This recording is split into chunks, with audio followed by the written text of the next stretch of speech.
វីដេអូនេះខ្ញុំមកប្រាប់ពីរបៀបធ្វើទាឬក៏មាន់ងាយស្រួលហើយលឿនហើយខ្ញុំក៏មកប្រាប់ពីវិធីយកឈាមមាន់ឬឈាមទាឲ្យបានច្រើននៅក្នុងវីដេអូនេះអញ្ចឹងអ្នកដែលបានមើលវីដេអូនេះចូលចិត្តធ្វើមាន់ធ្វើទាចង់បានឈាមច្រើន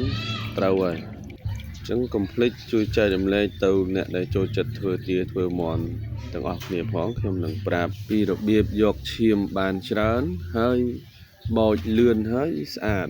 អញ្ចឹងនៅក្នុងវីដេអូនេះខ្ញុំប្រាប់ពីរបៀបយកឈាមមុនអញ្ចឹងបងប្អូនដែលចូលចិត្តធ្វើមាន់ធ្វើទាចង់បានឈាមច្រើនបងប្អូនធ្វើតាមខ្ញុំបងប្អូនត្រូវតែឆ្លិចបំពង់កវានឹងទៅម្ខាងហើយចាំព្រោះសរសៃឈាមដែលយើងយកបានច្រើនគឺវានៅសងខាងបំពង់កនឹងឯងអញ្ចឹងបើយើងចង់បានឈាមច្រើនយើងរុញពងកងទៅគៀនហើយចាំយើងហើយបន្ទាប់ពីយើងឈាមបានយកអស់ហើយយើងចាំបដាញ់ពងកចុងក្រោយអញ្ចឹងខ្ញុំមកប្រាប់ពីរបៀបបោចទាម្ដងរបៀបបោចទាបងប្អូនដាំទឹកមិនថាទាមិនថាមាន់ទេបងប្អូនដាំទឹកកុំឲ្យពុះឲ្យសោះហើយជ្រលក់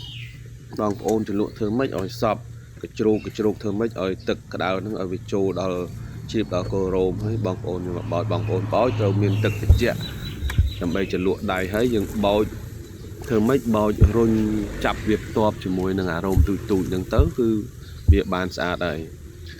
យរបៀបក្នុងការបោចបងប្អូនត្រូវតែចាប់បោចឲ្យលឿនកុំឲ្យរបៀបថាទុកវាយូរវាទៅជា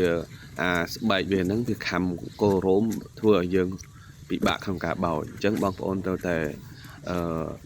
ពេលបោចហ្នឹងបងប្អូនត្រូវតែពន្លឿនក្នុងការបោច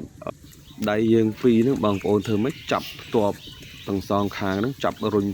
ទៅរោមគឺវាបានស្អាតទាំងអាទូចទាំងអាធំហ្នឹងគឺវាទៅជាមួយគ្នាហើយនេះជារបៀបបោចទាដែលលឿនហើយបានស្អាតនេះទាថ្ងៃនេះខ្ញុំធ្វើគឺយកទៅស្លម្ជូរព្រៃតែខ្ញុំអត់បានថតវីដេអូក្នុងការធ្វើម្ហូបហើយចម្អិនទេប៉ុន្តែខ្ញុំប្រាប់ចំណុចសំខាន់បន្តិចបើបងប្អូនចង់ស្លម្ជូរព្រៃទាចង់បានរសជាតិកាន់តែឆ្ងាញ់បងប្អូនធ្វើឲ្យបងប្អូនត្រូវតែយកទាហ្នឹងទៅរោលហើយបើទានោះថតទៀតបងប្អូនចាំបាច់គឺត្រូវតែរោលវាឲ្យអស់ខ្លាញ់សម្ងួតខ្លាញ់វាហើយចាំយកទៅស្លអាហ្នឹងរសជាតិគឺឆ្ងាញ់ហើយអត់មានត្រាខ្លាញ់នៅក្នុងទឹកស្លយើងទេអានេះវាជាចំណុចបន្តិចដែលបងប្អូនអត់ដឹងហើយធ្វើរបៀបនេះគឺរសជាតិសាច់ទាគឺ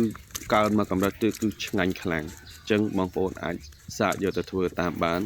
ហើយរសជាតិយ៉ាងម៉េចជួយ comment នៅក្រោមវីដេអូខ្ញុំផងហើយពីរបៀបយកឈាមហើយនឹងទៅបោចទានេះគឺមានតែប៉ុណ្ណឹងហើយវីដេអូពីខ្ញុំទៅជួបគ្នានៅវីដេអូក្រោយបាយបាយ